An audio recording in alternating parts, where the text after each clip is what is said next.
If you are an active duty service member ready to transition out of the military, a loving spouse seeking support and resources on how to cope with PTSD, or maybe a military brat ready to take the next steps to join the Air Force, or a veteran wanting to connect with others through shared experiences, then this is the right podcast for you. My name is Laura Figures, and this is the Freedom Isn't Free podcast. For the month of March, in celebration of Women's History Month, we wanted to highlight a few women that are movers and shakers in their industry. Today, our guests came together with a purpose and for a cause as they celebrate women service members. Ladies and gentlemen, let me introduce to you this dynamic duo, Linda and Steve. Hey, you guys, how are you doing today? Hey, thanks for that intro. Yeah. We're so happy to be with you, Laura. We're a dynamic duo. I didn't know that. We are, yeah. Absolutely. Yeah. Very cool. Yeah. So let's jump right into it. Let's introduce to my listeners what Proudly She Served is. Okay. So Proudly She Served is a portrait series and a coffee table style book that highlights women active duty and women veterans. And the mission really is twofold. It's to highlight why women serve in the military. It's actually threefold. And then also to encourage young women and young men to serve in some capacity. It doesn't have to be in the military, but just to encourage them to serve in our country. And then the third mission is to highlight, just the amazing things that women veterans have done and inspire young women and young men that they can achieve whatever they go after. So that's our mission of the project. I'll let Steve go into how it started and where we are today. Started with an email that I received about, I guess, 4 years ago now. And I was just finishing up a series of paintings called Full Honors, documenting a progression of a full honors funeral ceremony at Arlington National Cemetery. If you've ever witnessed such a thing, you will never, ever forget it.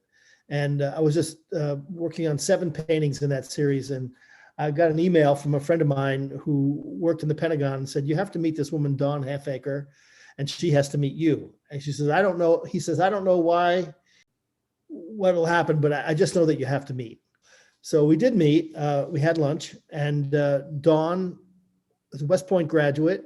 She was a very terrific basketball athlete. I don't know if she was captain of the women's team, but she was definitely on the women's team. She deployed after she finished West Point. She deployed to Iraq and essentially had her arm taken off by an RPG. She was in a Humvee on patrol in Bakuba, and an RPG came in to the Humvee where she was and took the arm off of the guy in front of her and her arm. The last thing that she said that she remembered was being whisked away in a Black Hawk helicopter. They put her, she had surgery in Iraq, and they put her in a coma, and they had surgery, and then they sent her to Landstuhl in Germany. And then eventually she woke up, they woke her up at Walter Reed, and they had to take her arm from the shoulder down. And it was obviously very traumatic for her. And she had to figure out what her life would be. So she told me this whole story at lunch, but she had been on a documentary that James Gandolfini had done many years ago on HBO called Live Day Memories. And when I heard Dawn's name from my friend, I said, oh, that name sounds familiar. You wouldn't forget a name like Dawn Halfacre. And I looked her up and I watched her interview. She was very articulate. She was very sensitive. She was very clear. And when I had lunch with her, even though I noticed that her arm, the dress that she was wearing was pinned up where her arm would have been, during the course of her navigating through lunch, I didn't even notice that she had any kind of disability of any kind. And even this story, I always think of this story. The second time we met was at her office, and I was escorted into the conference room and was asked if I wanted a bottle of water, and I said, sure. So I'm sitting there with a bottle of water waiting for Dawn. Dawn comes in, she places a bottle of water down. she's got some papers with her, and she looks at me and she says, "Can you please open that bottle for me?" It never even occurred to me, not that I'm insensitive, because I'm a very sensitive guy pretty much, but I never noticed. She navigates in the world so well, you don't notice her disability. So I was shocked. I said, "Yeah, oh, of course. How could she open a bottle? She only has one hand." And I told her that story subsequently the next year. We had a laugh. And I was so touched by her sensitivity, her forthrightness, her directness, and her sense of humor, that I said to her, I said, Dawn, I really would like to make your portrait. This is at the first lunch. I didn't really know what I was saying, because I was really not doing portraits at that time, but I was so taken by her. And I thought, this is something that I really want to do. And she said, what would we do with such a painting? I said, I don't really know, but would you be willing for me to take photographs? And she said, well, if it's good for you. So it was so nice of her. It was so generous of her. And I was taken by that. And then I didn't really know how I was gonna shoot her, but I said I have to finish this other series. And then I had lunch with her another year, a year later. It might have been a year and a half later. And at the end of the lunch, I took a couple of photos. I said, I took my iPhone out and I took a couple of snaps as she was getting up. And I could tell right away, as soon as I took the camera out, she shrank back. So she's someone who doesn't really necessarily want her picture taken necessarily. There are people who like Arabia Shanklin. She loves having her picture taken, but Dawn did not. And I took 6 pictures, and the 5th one, or maybe the 4th one, I got a look in her eye that to me captured her triumph, her tragedy. When I'm painting a portrait, I need to tell their life story in the fraction of 1 second. So I'm not going to take just any snapshot. And I don't ask people to sit for me. That's old school. And that's not my way. Every artist has their own way. I can just work from a photo, but it has to be a very specific and very special photo. I call it a Mona Lisa moment, when you don't know, there might be a hint of a smile. I want the people in my portraits to have this look that they know something that you don't, and that you want to know what they're thinking about. There has to be a kind of mystery, but there has to be also the insight to telling their entire life story. So I started working on Dawn's painting. It took me many, many months. It was all new to me. And finally, when I was close to being finished, I thought to myself, well, what am I going to do with just one painting of Dawn Halfacre? And then I said, I think there should be a series here. I think women veterans are under known. They're not known and under celebrated. And I just started there. And then I somehow was talking to Melissa Washington out in Sacramento, has a women's veterans organization. And Melissa said, you need to talk to Linda Maloney. So I call Linda and we have a conversation, and Linda sparks to this thing like right away. And she says, this is my personal mission, shining a light on women veterans. And then we started this year-long conversation of what this project might be. We had no idea. We tried this, we tried that. We didn't have the right title. I was calling it the Courage series, which is just, a starting place. But Linda and I built it out together. And I always say this, that without Linda, there would be really nothing. I mean, what there would be a bunch of paintings that I would be trying to figure out what to do with. Well, that's great. Steve says that. I mean, I love the idea of it, but my plate was so full, and I always likened Steve. He was always like nipping at my heels to, kept talking to me about this project, and I'm like, oh, I love it, but I'm so darn busy. But it just, he just kept at it, and I said, okay, fine, we're gonna do this. And so in Steve and I have the attitude, I mean, there were months where we did nothing with it. And then there were months where we just did a ton, and we've just built it from the ground up. And it's really been a full 3 years, almost 3 years.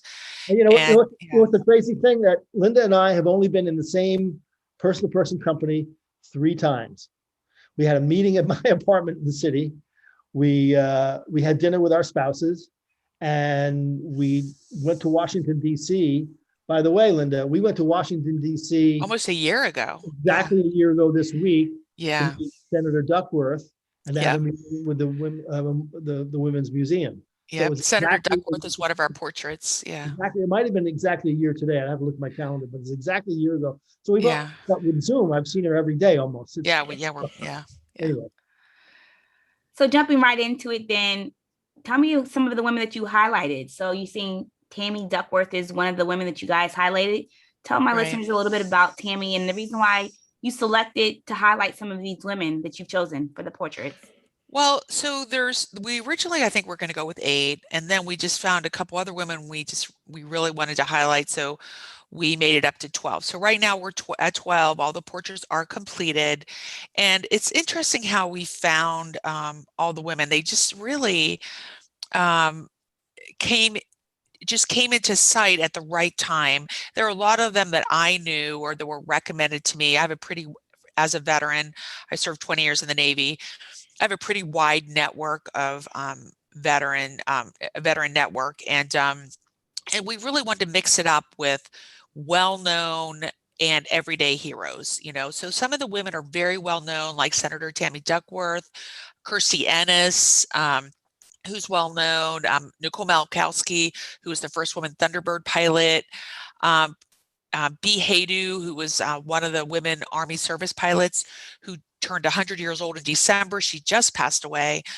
But and a whole range of ages. Some of the women are still active duty. Some, a couple have passed away, and then a majority of women are out of the military now.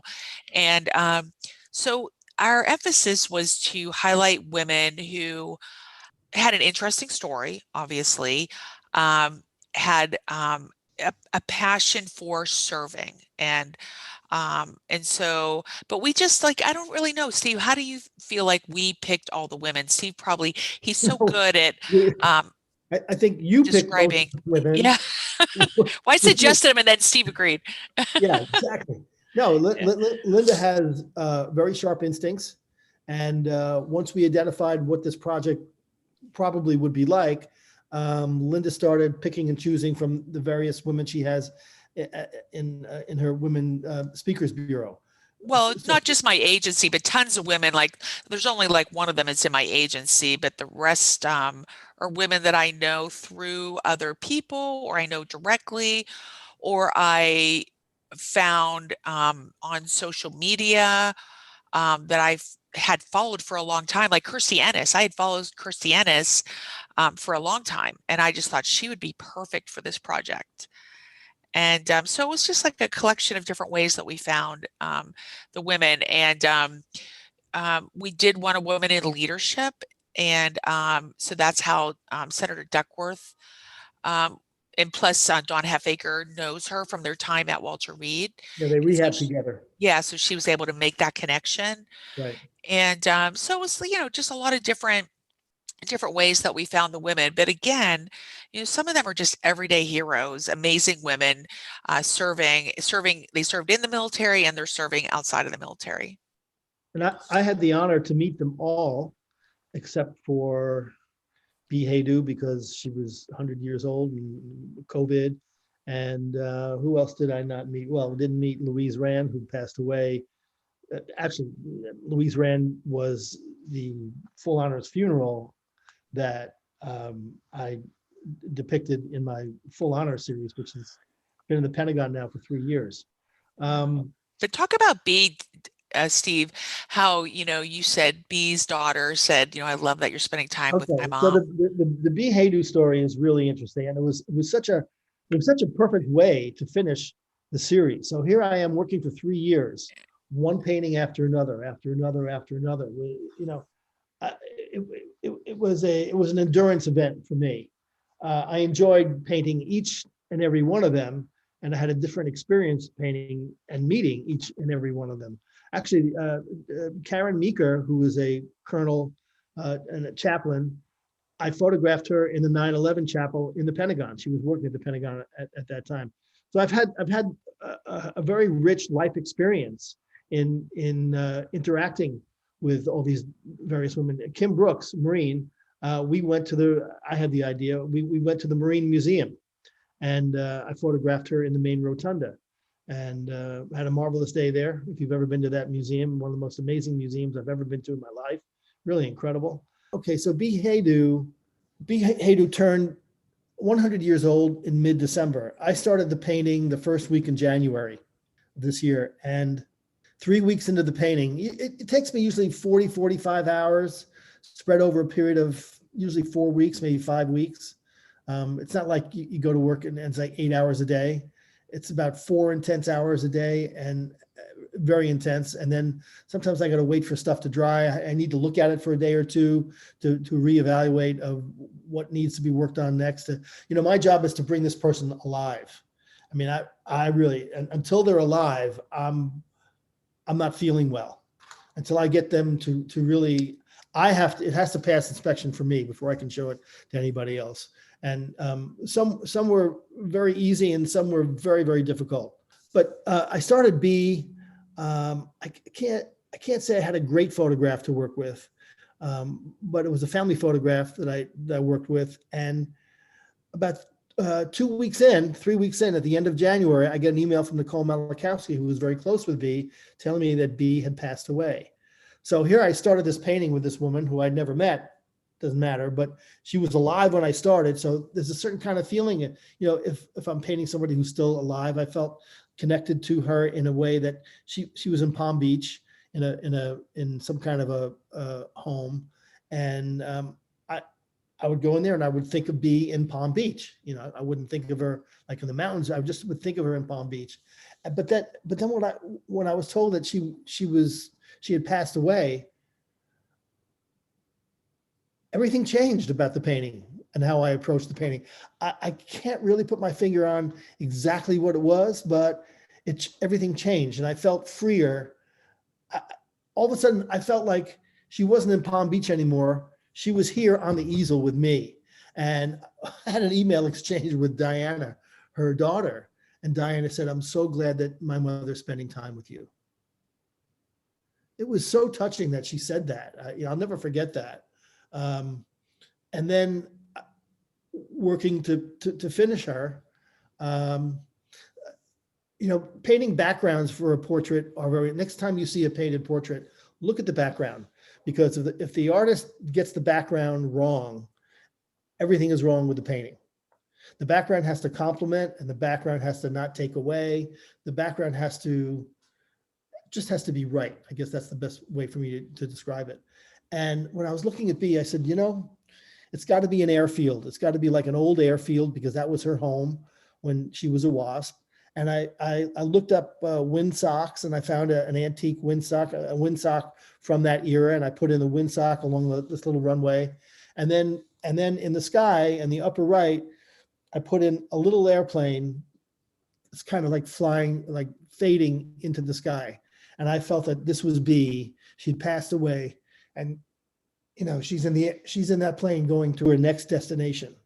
Oh, I love that. I love that. That's great. I love it too. It just made so much sense to me. It was such a good way to end not just the painting, but to end the series. I'm getting choked up now because. Yeah.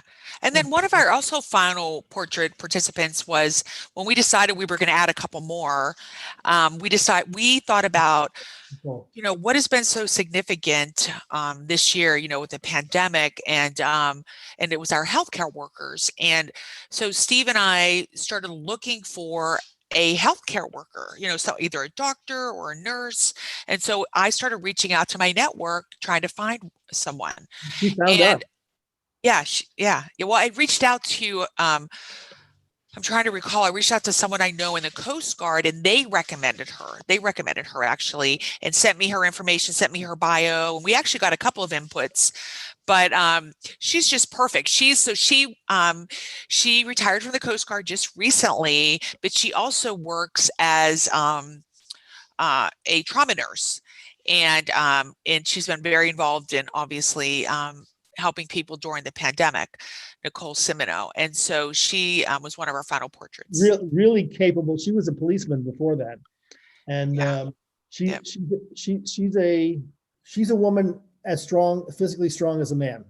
So I asked her about that when she was in the Coast Guard, and she had to go through all kinds of physical tests and all kinds of stuff. And she had no problem with any of it. She's really good shape. She's a kayaker and an outdoors person. So Yeah, they live in the Pacific Northwest, she and her husband and her son. Yeah. she can carry you, across the highway easily. And really, really kind, very nice, a really interesting combination of tough, but Quiet spirit, kind of a but quiet. yeah, soft, Yeah. really lovely, lovely person. Yeah. And I had, because I was not going to meet her, I was not going to fly out west, but also COVID.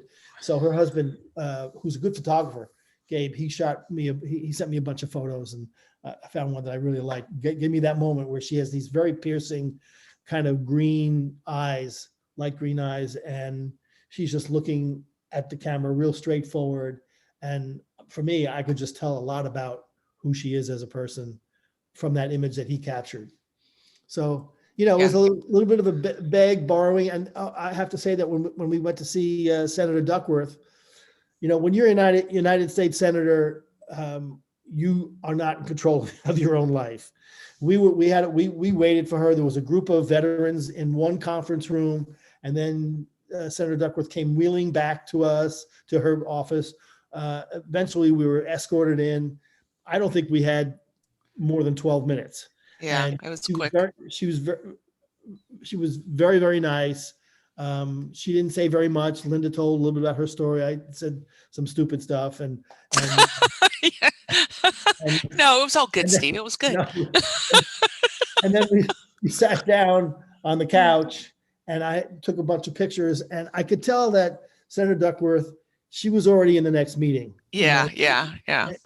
I just know But we were very fortunate. Like, I was very fortunate Yeah, and we were lucky to blessed get in that there for we that. were, Yeah. that she, I agree. and I think, the fact that Dawn Halfaker introduced us, and the fact that I was a veteran and an aviator like her, that she gave us that opportunity, which I'm very fortunate that happened, It was wonderful that we were there. Absolutely. Yeah. For me, it was an incredible life experience to meet all these wonderful women. I mean, they were just all of them.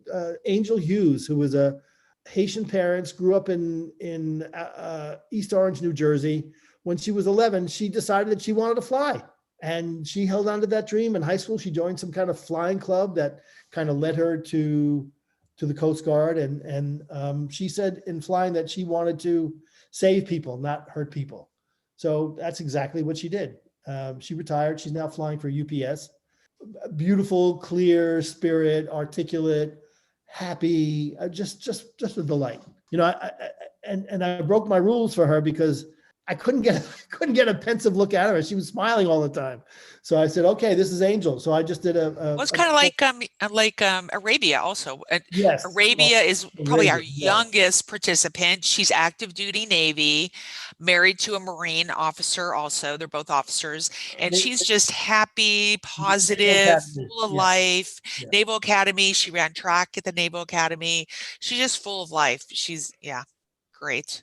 She was, the story with Arabia is that she and her husband, Jericho, captain the Marines. I'm not sure if he's been promoted since I met them 2 years ago, but really beautiful people, and took her photograph. They flew all the way from San Diego to New York just for me to photograph Arabia. I mean, that's how kind they were. And the weather was awful. We were in the middle of a nor'easter, and the wind was incredible, and the rain. And I got some really great shots of Arabia outside the restaurant. And while I'm working on the painting, I pick a painting that she gave me this very exuberant pose where she was smiling and like, hey, I'm here in the world. And we decided to use this painting as the cover to the project.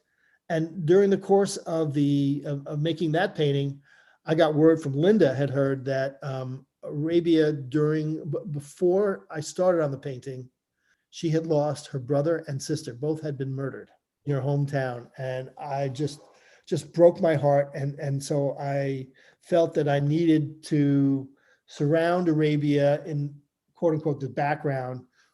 And I needed to bathe her in white light, healing light. And I told her this. I wrote her a letter, and she was very appreciative. But So the experiences, just the life experiences I've had with each individual woman, Miyoko Hikiji, this Yeah.